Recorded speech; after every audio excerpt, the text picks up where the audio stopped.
এই টেস্টি কচু বাটা রেসিপিটা করতে হলে প্রথমে মানকুচুটাকে ভালো করে স্কোয়ার করে কেটে গরম জলে ভাপিয়ে নিতে হবে। তারপর এখানে একটা মিক্সার গ্রাইন্ডারে সাদা এবং কালো সর্ষে পাউডার করে রাখতে হবে। তার মধ্যে আমি এখানে চিংড়ি মাছগুলোকে ভেজে নিচ্ছি একদম লাল লাল করে। আমি এখানে ছোটো চিংড়ি মাছ নিয়েছি, আপনারা চাইলে এখানে বড় চিংড়ি মাছ দিয়ে সেম রেসিপিটা করতে পারেন। তারপর পাউডার করে রাখা সর্ষের মধ্যে কাঁচা লঙ্কা এবং নুন দিয়ে, তার মধ্যে পরিমাণ মতো নুন দিতে হবে। তার মধ্যে আমি এখানে ওই ভাপিয়ে রাখা কচুগুলোকে দিয়ে দেবো। এটাকে ভালো করে একদম পেস্ট করে নেব। অনেকে চাইলে এটাকে কুড়িয়েও নিতে পারে, বেটেও নিতে পারে। তারপর একটা প্যান গরম করে তার মধ্যে সর্ষের তেল দিয়ে তার মধ্যে শুকনো লঙ্কা আর কালো জিরে ফোড়ন দিয়ে ভালো করে গরম করে তার মধ্যে আমি এখানে বেটে রাখা কচু বাটাটাকে দিয়ে দিচ্ছি। তো এবার এটাকে আমি ভালো করে একদম কষিয়ে নেব ভালো করে। এখানে তেলটা একটু বেশি ইউজ করতে হয় যেহেতু কচু, না হয় গলা ধরতে পারে।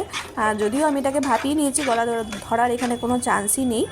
তো এটাকে ভালো করে একদম কষিয়ে নিতে হবে। তেলটা এখানে একটু বেশি লাগে। তো তার মধ্যে আমি এখানে হলুদ দিয়ে দিচ্ছি আর এখানে পরিমাণ মতো নুন ইউজ করেছি। অনেকে চাইলে এটাতে চিনিও ব্যবহার করে, যদিও আমি এখানে চিনি ব্যবহার করিনি।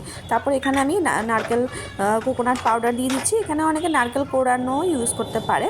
তো এবার চিংড়ি মাছ দিয়ে ভালো করে একদম ভালো করে নাড়িয়ে টাড়িয়ে হয়ে গেছে কচু বাটা।